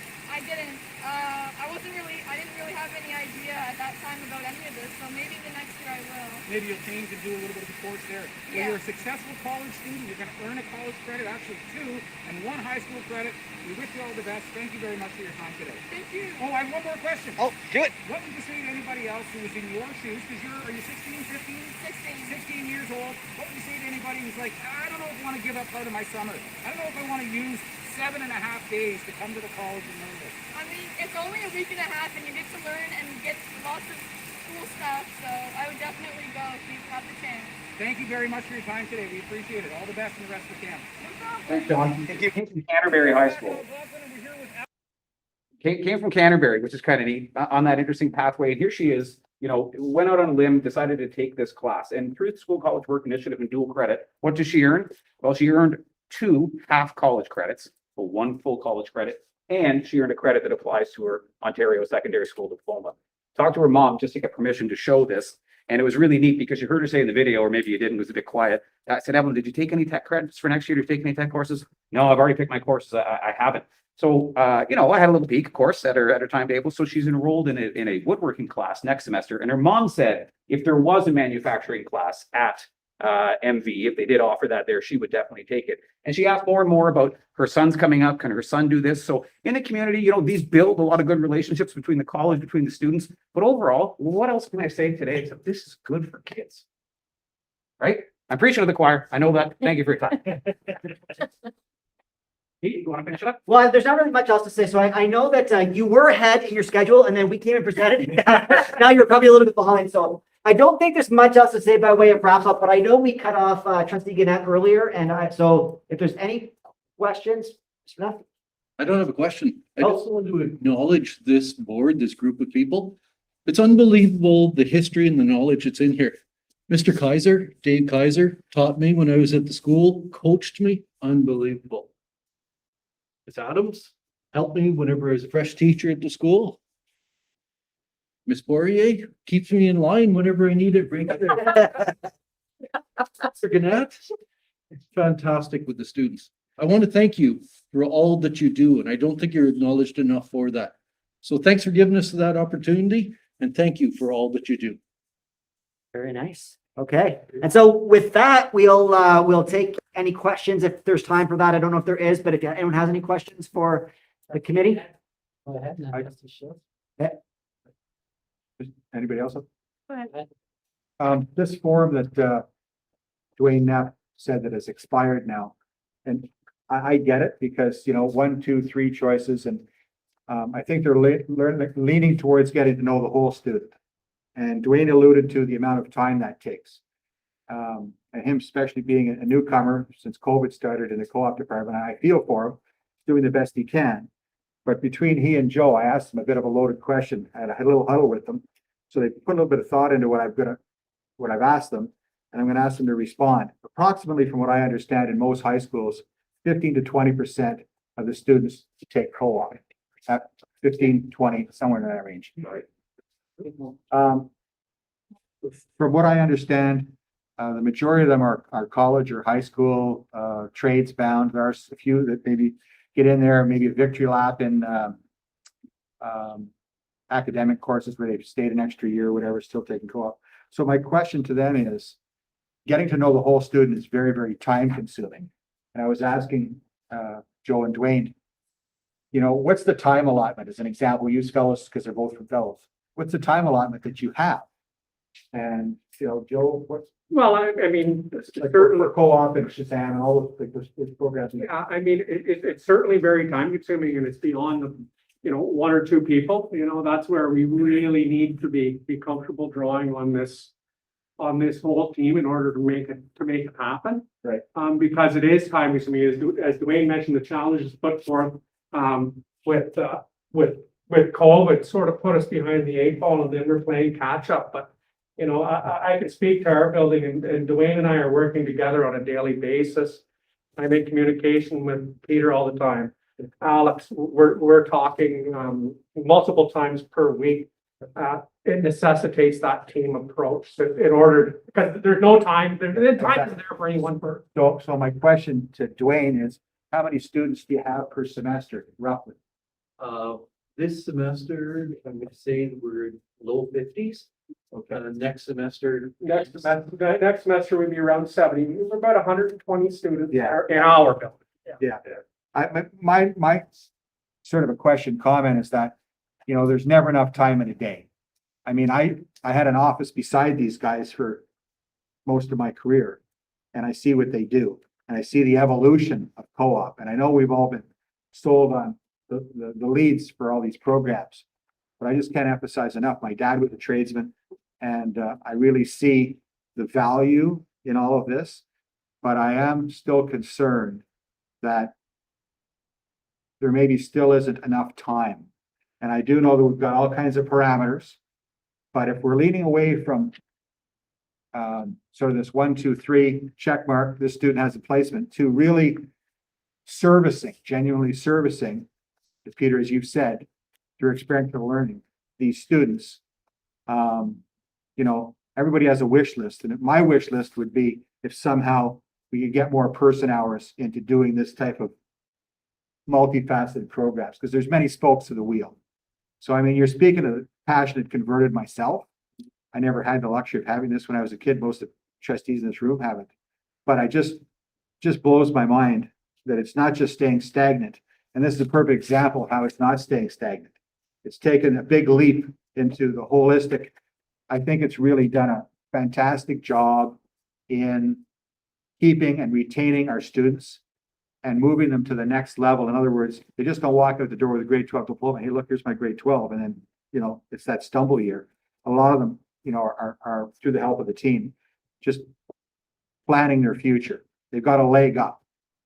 So, you know, thanks again. I know everybody that presented, and my appreciation, really heartfelt. Thank you. Well, thank you. Thank you very much for that comment, because it is really an important point that you're making, right? That it's to find the time. As Dwayne mentioned, I think in the beginning of his speech, we, you know, in an ordinary time, we would start this in the sort of the year prior to, right? We look at course selections, and then we start interviewing students where we can, and co-op teachers start having those conversations. And it is ideal to do it face to face. It's just like some of our guidance counselors during course selections will actually pull every student and meet with them. There's a few schools that do that. So the guidance counselors will sit down with students and actually have a conversation with them while students are making course selections. And it's that personal touch that can make a big difference. But to your point about time, we do sometimes run short. So in this whole secondary rethink process, that's something that we can take into consideration and look at possible ways to, you know, to improve that a little bit. So it's definitely worth thinking about. So thank you for that comment. Thank you. Thank you, Trustee Shields. Yeah, when you're looking for placements for the students, do you get any pushback from unions, or do you avoid unionized job sites? That's a great question. No, within the co-op curriculum, it actually talks about union, non-unionized environments. And there's one section in there that acknowledges that unions are part of the work environment and that you have to work within their structure. For example, one of our most successful placements is No Frills in Pembroke. Encourage you to go to No Frills, owned by Steve and Julie. Fantastic people. They're very, very careful that whenever they take students there, that they don't have them doing jobs that could be done by the union at that point. And so that's essentially the structure that almost all the companies that we work with work under, is that if it can be done by the union, we don't want the student doing it. Yeah. Trustee Humphries first, and Taylor. I just wondered, we know we're hearing lots of conversation around not being able to find workers, to find people to fill the jobs. So has it made it more difficult to find co-op placements because of that, or has it made it easier? So that one's been a real eye opener for me, because I felt this exact same way. Like, we have so many people that are crying for workers. And here's what was shared with me. Because we're so short of workers within the work environment, we don't have the time to supervise or to, and this is the word coming from the employers, to babysit a student. So if they're a very self-directed and a motivated student who's capable of working on their own, we can usually fit them into that work environment. But if it's a person that needs a lot of assistance, a lot of coaching, a lot of guidance, the employers have been saying no. So the shortage has not been good for placements. I wondered about that. That's Yeah. too bad. Anyway, thank you for all you do. You guys are just wonderful. The enthusiasm and passion you have for your students is very evident. So thank you for sharing that with us.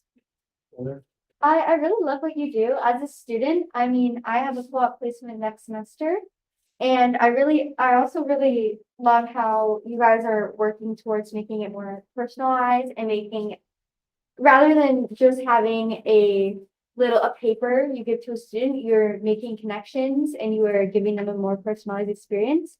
I believe it was Madison's mom who said that she wished students knew about these courses before. And I know personally, I knew about it a little bit in grade 9. My grade 10 year was cut dramatically short. And by the time that all my friends are in these Shazam courses, I don't have those opportunities because I just wasn't given that information. So as a student trustee, what could I do to maybe give that information to students? Talk to people. Yeah. If your question, comment is one of the most interesting ones right now, because Joe and I were actually just talking about that. How we can increase exposure to the co-op programs to students in elementary, 5, 6, before they reach the high school level, and then students within the high school to ensure that they have access to that program. I love my mommy. I talk to her almost every day. And Sunday night, she asked me a really good question. She said, Dwayne, how come you didn't do co-op when you were in school? Because I struggled at school. And I said, Mom, I didn't know about it.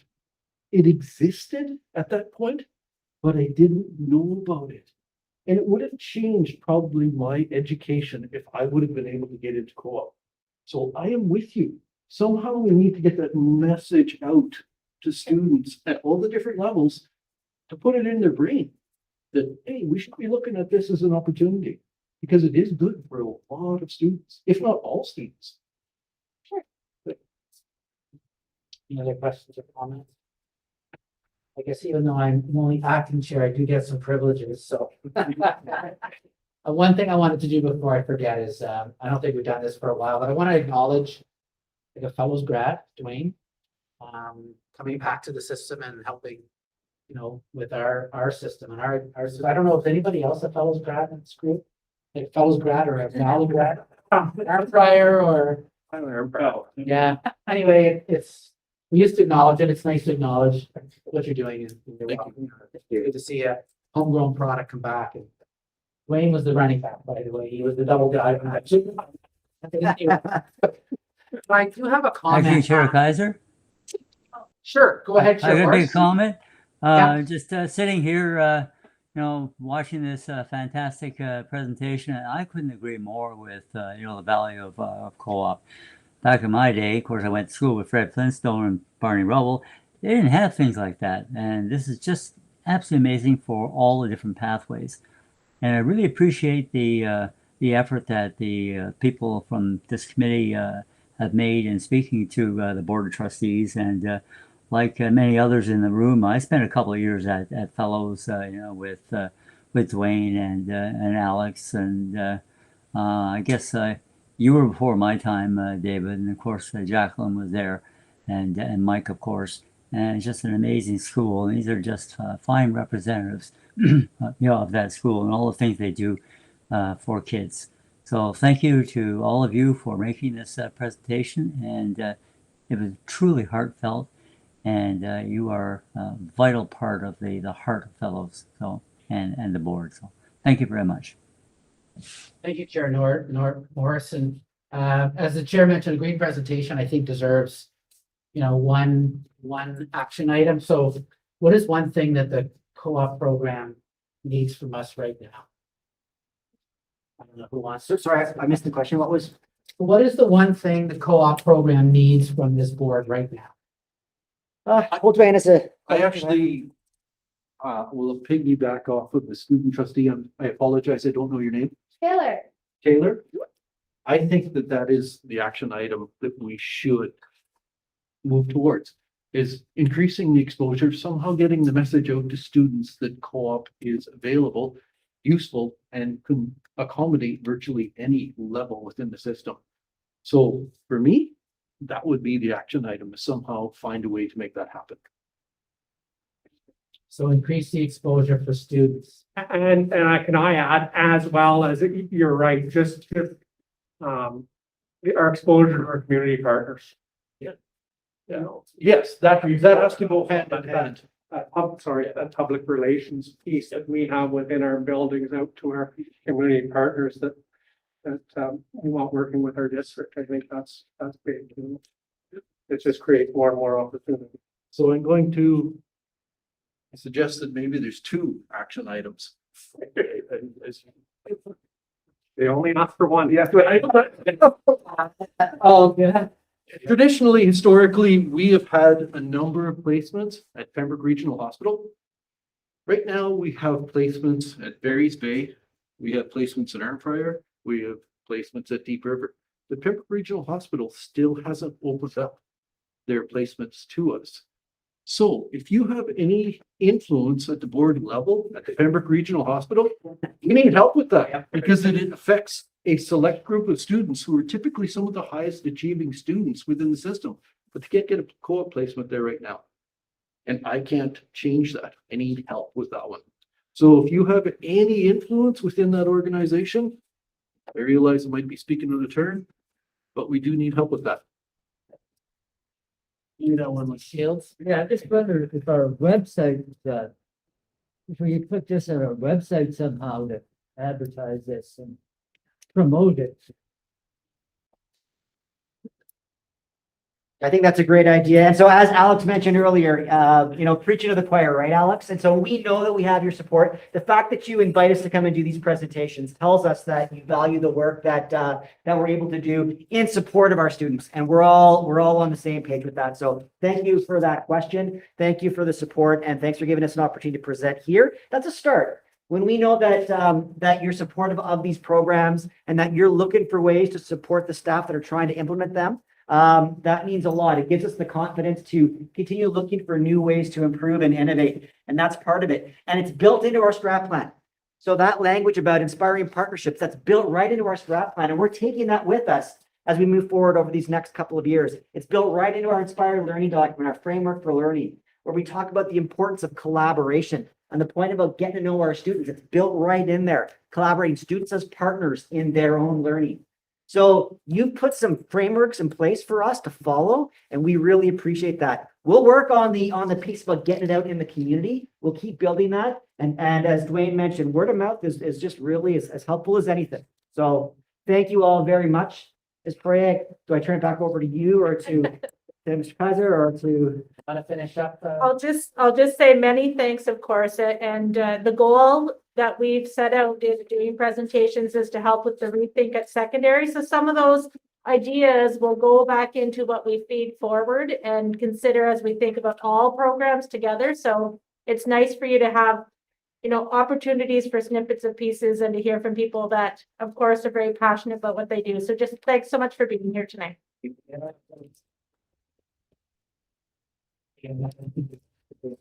Sorry, I left my stuff over here, so we didn't walk all the way around. All right, everybody okay if we move forward with the agenda? Anybody want a 2-minute break or anything? Everyone good? Being adjourned. No, I can't say that right. So the next items on the agenda are updates. We'll start off with our director. So I'll need to give it a moment.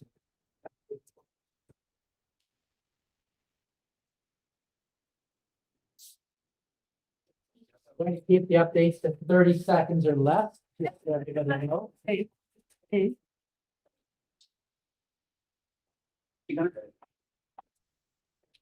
So, are you ready for your director's update?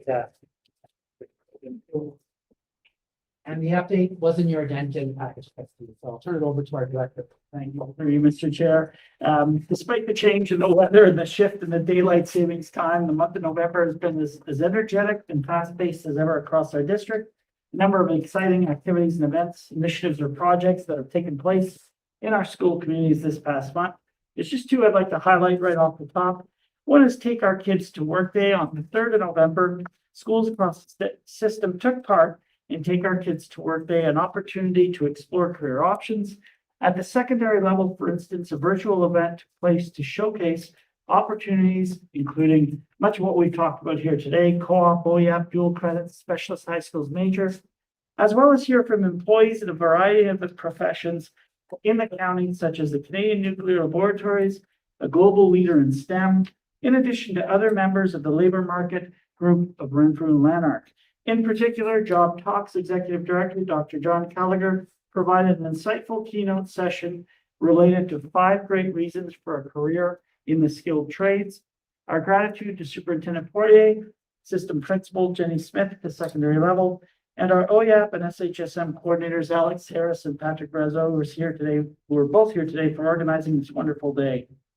In addition, of course, on the 8th of November, ceremonies of remembrance took place, acknowledging Indigenous veterans who really was a time for us to recognize their bravery as First Nation, Métis, and Inuit individuals who served in the First and Second World Wars and the Korean War. And of course, on the 11th of November, sites across the system also took part in ceremonies to honor those who have sacrificed their lives for our collective freedom. It's truly a time to reflect on both occasions and to remember for all of us.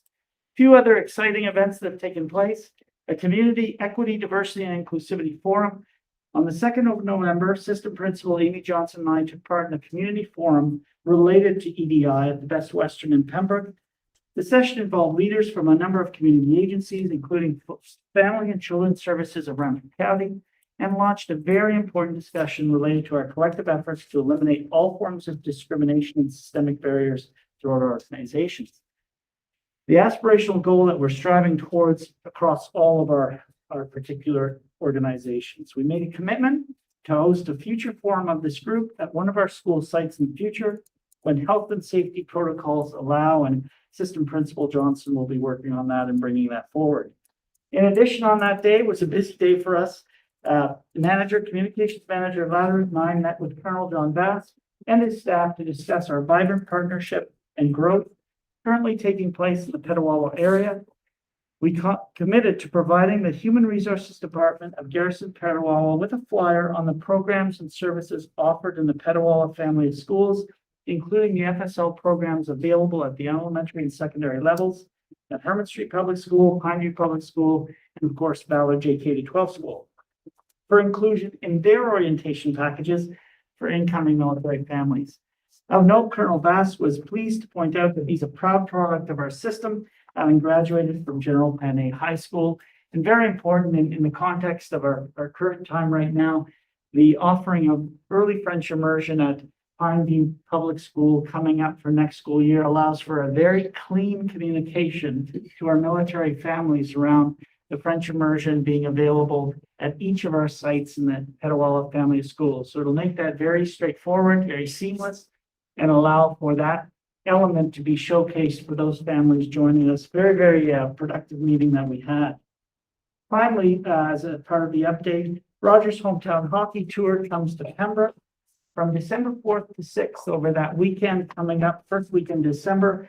The National Hockey League and Rogers Hometown Hockey Festival will be broadcasting community events related to the dynamic sport, past and present, from the Pembroke Memorial Center. The events take place on an additional specific significance as it's the 70th anniversary of the PMC, having opened its doors to the public in 1951. A number of schools in the Pembroke area will take part in the festivities to celebrate community spirit over that weekend, including a coloring contest for children K-8, a Fill the Net food bank initiative for students K-12. Our sincerest thanks to Jamie Bramberger of Algonquin College Pembroke campus for including our organization in these events as a valued community partner. Thank you, Mr. Chair. Thank you very much. Are there any questions for the director's report? Updates? Seeing none, I'll move along to the chair's update. If I could ask our chairperson, Trustee Morris, for his update, which is also in the agenda package for trustees. Thank you very much, Trustee Kaiser, filling in for me. I really appreciate that. While we still are in the grips of the pandemic, there are signs that we may be headed for a new normal, whatever that is. Secondary students in particular are happy to hear the announcement that secondary schools may resume using a semester system for programming, effective second semester. The current quad system, while addressing some health and safety issues in schools, has its own issues, and the move back to the regular semester system reflects a growing demand throughout the province for such a move. At a special board meeting on Thursday, November the 18th, the Board of Trustees approved a recommendation to change student attendance structures as well as some program offerings in the town of Petawawa. This was necessary to alleviate growing student numbers at Herman Street Public School and have all 3 Petawawa schools offer French immersion.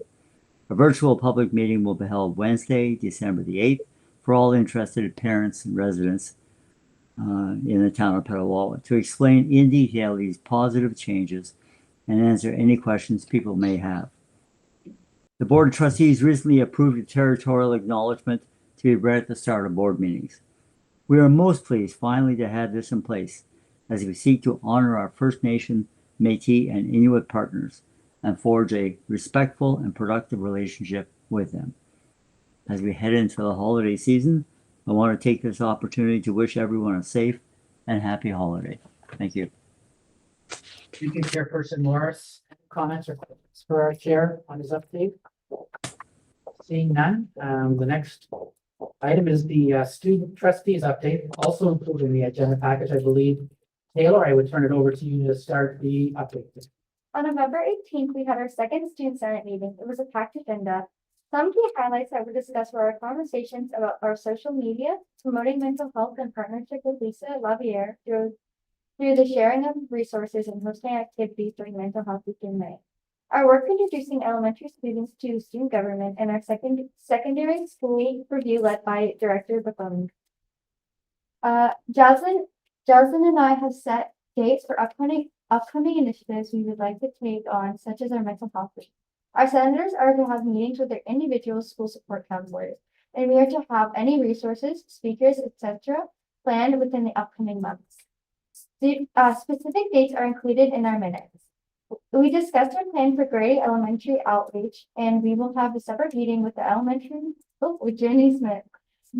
Following that we will soon begin to reach out to elementary principals and vice principals. After some discussion on our social media pages, we have made some ideas for board challenges in December, such as winter photography and holiday recipe challenge.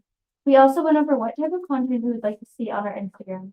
Topics like education updates, opportunities for secondary schools, individual school accomplishments, and interactive challenges were all discussed. With the assistance of Tina Nelson, we also discussed our plans for Indigenous outreach as part of our equity portfolio with equity ministers. Lastly, we made plans to once again host a student senate and trustee orientation prior to this year's election. Our plan is to have each school find a minimum of 3 interested students who preferably in grades 10 and 11. And for RCDSB in the past month, we hosted our first hybrid conference with around 70 student trustees in attendance between the virtual and in-person participation. With our vaccine policies and mask mandates, we were able to host this in a safe environment. And we received great feedback from our student trustees about the success of the conference. We had the chance to introduce RCDSB formally to new student trustees, have presentations to provide professional development, discussion periods to grow as a group, and special speakers such as Kathy Abraham and Deputy Minister Nancy Naylor. In our public board council sessions, I was able to lead our group in chances to share learning experience with our region and have a planning session regarding the publication we will be releasing about student success. The Executive Council has also been keeping busy with writing initial drafts of the student blueprint document and election platform, and with the student trustees today and tomorrow. Very much. Are there any questions or comments? Trustee Shields? Your conference, was there any Northern Board student trustees participate? We had one board join virtually from DSB 1. As far as I know, no. I did some initial outreach to Northern boards prior to the conference. I didn't get a lot of engagement back, but we're hoping for our future conferences we can. Any other questions or comments? I just have maybe one. As the lucky trustee who gets to sit and sort of observe the student senate and the work that our student trustees do, can't help but be impressed by the discussion, the in-depth discussion and the detailed discussion. I'm sure the director would agree with me. It's a pleasure to sit on that. I just enjoy kind of observing. I don't get involved too much. However, I have mentioned to Jaslyn, and I do feel, I know not everyone agrees with me, but I do feel that they do a phenomenal job. But I feel that I feel that there's a short gap in what the student senate does, and which is typically, to me, I believe they should be advising the board, this board. And then I can't recall any time they've ever come to us with anything, and I sort of challenged them to bring something before the end of the school year back to the board, a recommendation or an advisement or something that has to do with what's going on in classrooms and what students are feeling, or whether they think we can improve or do something better to bring more value to the classroom that our secondary students at this point are experiencing. So again, just thought I'd mention that because I did bring it up at the Student Senate. I can't reiterate how impressed I am just listening and observing, and how very fortunate we are to have this process. Okay. The next update is the OPSBA update. We have 3 members on the Ontario Public School Board Association. Trustee Humphreys, Trustee Shields, and Trustee Adam. I understand Trustee Humphreys has the initial report today, and then we can always ask the other 2 trustees if they have things to follow up. Absolutely, please do that. Just a couple of things. I did want to remind the trustees about the Project Compass update, which looks at the organization of OPSBA itself. And I know that there are some upcoming Zoom calls to discuss various components of that. And I know Leo is on one of those committees, and so are you, Marjorie. So I would encourage trustees to participate then on some of them if you can. We did have a discussion at our regional meeting as well. So this is kind of a one more opportunity for trustees to participate in. I don't know, Leo or Marjorie, did you want to add anything about those items at all? Oh, it'd just be nice to get, more input we get, the better that we can have a better product for OPSBA. We had a meeting yesterday of the priority setting process subcommittee, and we were very pleased with the amount of feedback we did get from regional meetings all around the province, and we discussed those, and basically nobody had much to say to us. So good job, guys. So that was it. So we think ours is pretty well ready to go. Good. At least you got good feedback. Yes, we did. That's positive. So anyway, if you haven't had a chance to participate in those, you've got one more chance to do that. And I think there was an email sent out yesterday or the day before from Lisa with those dates, just a reminder. I did want to let you know that I did send information in to OPSBA from our board regarding the GSN submission. They are putting together some their submission to the Ministry of Education. So they were looking for input from OPSBA, or from the local boards rather. And thank you to Superintendent Barnes for some valuable input onto that as well. I was participating in the education program working group meeting on November the 12th. It was a Zoom meeting.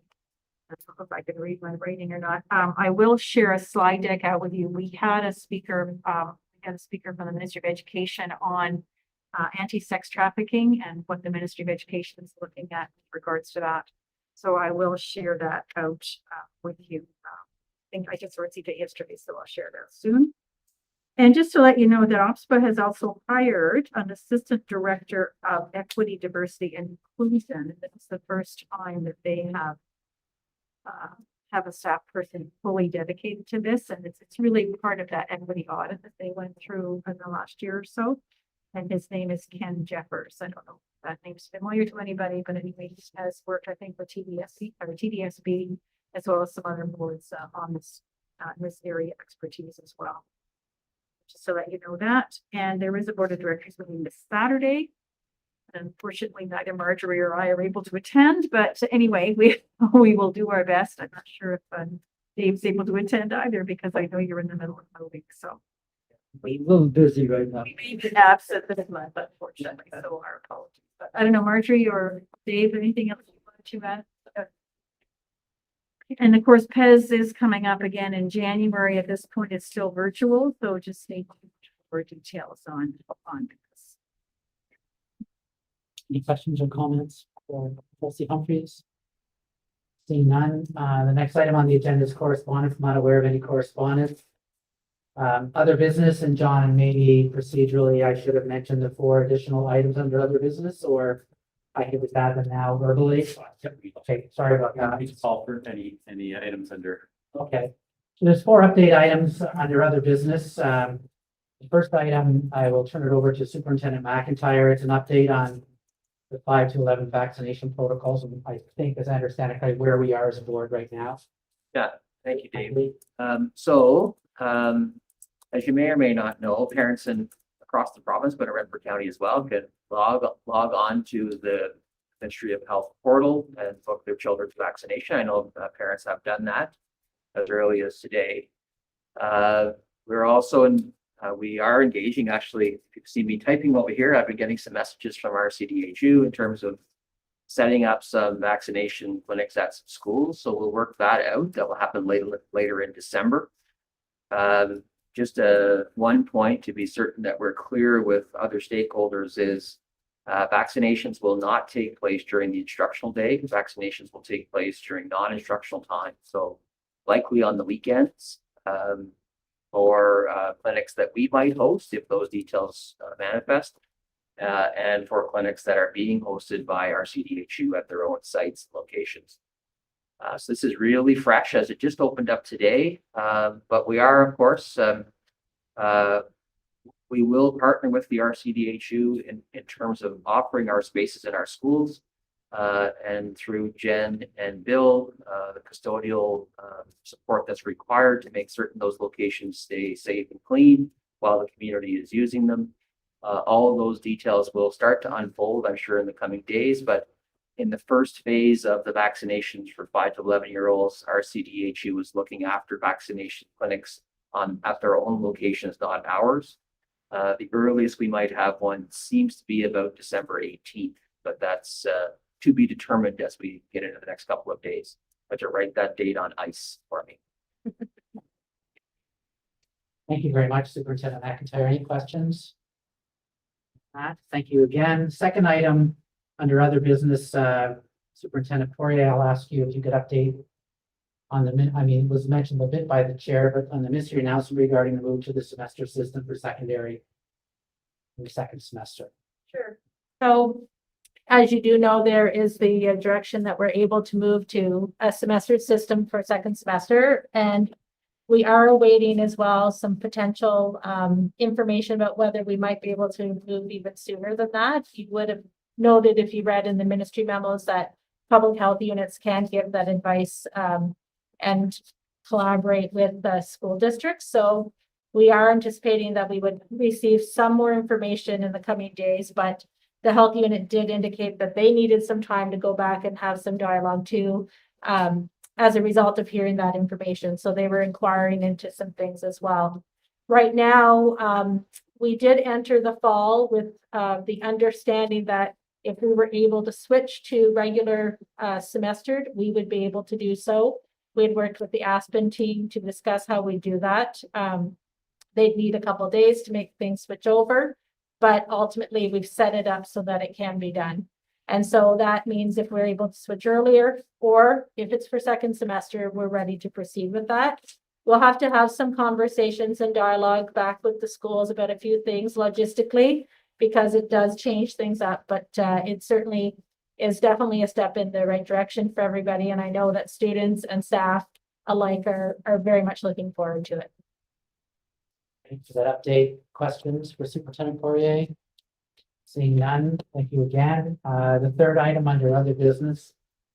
I hope I wrote this down correct. Ventilation demo on review. I'm going to turn it over. It is going to Superintendent Barnes. Yes. Oh, it's going over. I forgot which one was taking this. So just, John, if you want to bring us up to date on the virtual presentation and the in-person presentation that's coming up. Yeah, this is an opportunity to showcase and highlight the good work that the district is doing through leadership of Superintendent Barnes and Facility Manager Murray. And you recall that some time ago, not so long ago, he came before this group here to explain the technology, showcase the ventilation technology that we're putting in place in our ongoing efforts to ensure that safety of our staff and students as we work through our learning period.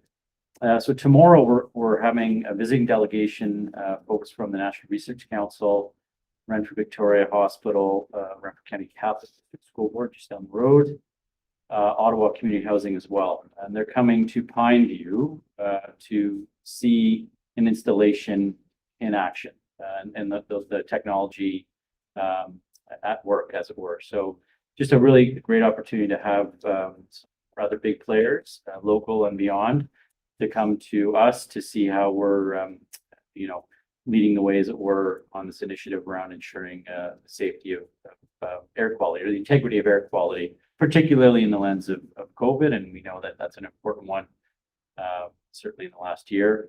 The technology is the Clean Air for Schools program. We have about 17 sites in our district now that have at some stage of the product in place, including the board office, the administrative office.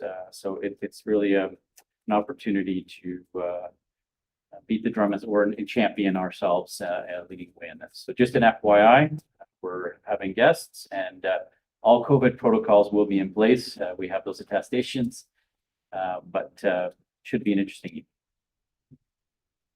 evening. Thank you. I'll want to add to Manager Latterwood, I was able at a recently the ERDI conference I attended to see this technology in action. It's a dynamic polymer that fills our ducts and makes its way to any cracks or holes, which then allow, once that polymer solidifies, allows air to flow more thoroughly through the actual infrastructure. So it's very useful. I just wanted to add on, because I captured Bill's point around the average age of our facilities. And so this kind of technology is really value add for a district like ours. So really interesting that that's what will be showcased tomorrow in this demonstration. Thank you. Questions? Maybe a quick comment. I mean, not that I'm sure there's many silver linings with COVID-19, but one of them is a focus on air quality. I think it's something that we've all known, especially the older people, that, it's been an issue, but no one's ever done anything about it. So this might be one silver lining aspect. Anyway, thank you, Manager Latterwood. The last item under other business, I'll ask our director, Mr. Buffoni, just a quick update on the Petawawa family of schools, the virtual community meeting coming up, and a bit of follow-up to the board's discussion regarding the restructuring Petawawa schools. Perfect. Thank you. Through you, Mr. Chair, physically, and through you, Mr. Chair, virtually, as it pertains to family schools.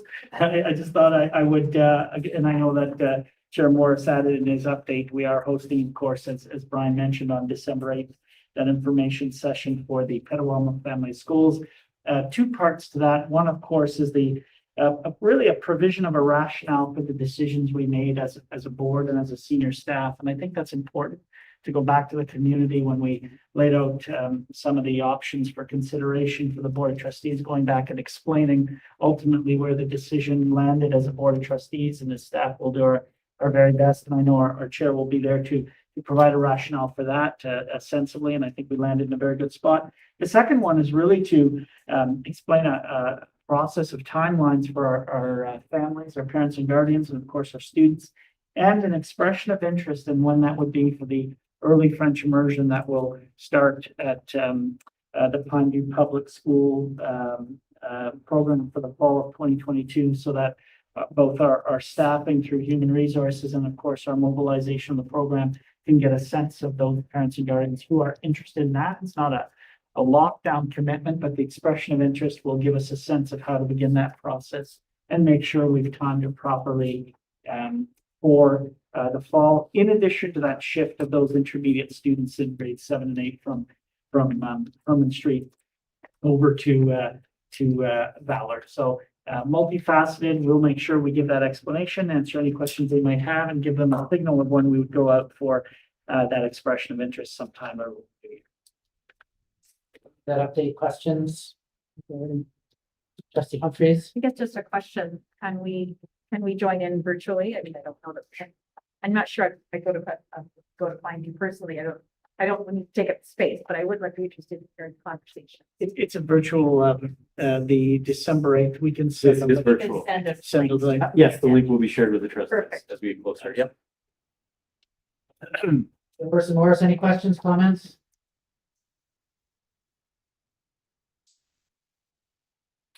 No? There, I found my mute button. I certainly encourage everyone on the board to join in that virtual meeting on December the 8th. It's a long time coming to reorganize the not just the program offerings, but the physical offerings for the community of Petawawa. This is just as a little side comment. I've been a trustee for a long time, and so have quite a few of the others. Usually the problem is one of declining enrollment. And now we have in two centers, Arnprior in particular and Petawawa, increasing enrollment, and that brings its own problems, but they're problems that you'd rather have. We have 3 fine schools in Petawawa, and we're just balancing them up, as well as bringing French immersion to the third of our schools, and that's Pineview, so that people, if they come in from other parts of Canada in the military, they have the option then of settling anywhere in Petawawa and having French immersion available to them. This is a very positive outcome to some pressing problems in Petawawa. And again, I encourage everyone to tune in, join us on the virtual meeting coming up on December the 8th. Thank you. Thank you very much. And I think, from my standpoint, education, when you've heard of 64 is half the battle, understanding and maybe even eventually acceptance. And I think we've done a great job over the years at this board of bringing the community up to speed on what we're doing and why we're doing it and the rationale behind it. So appreciate that. Does anyone else have any other business for the board this afternoon? Seeing and hearing none, I'm just looking for a motion. Sorry, a quick reminder that our next board meeting, which our communications manager alludes to earlier, is in 2 weeks. The inaugural term board meeting is Tuesday, December 7th. That will be here for those who attend live, but we'll have available virtually as well. I'm just looking for a motion to adjourn. Trustee Fields, seconded by Trustee Adam. All in favor? Thank you all. Have a great day.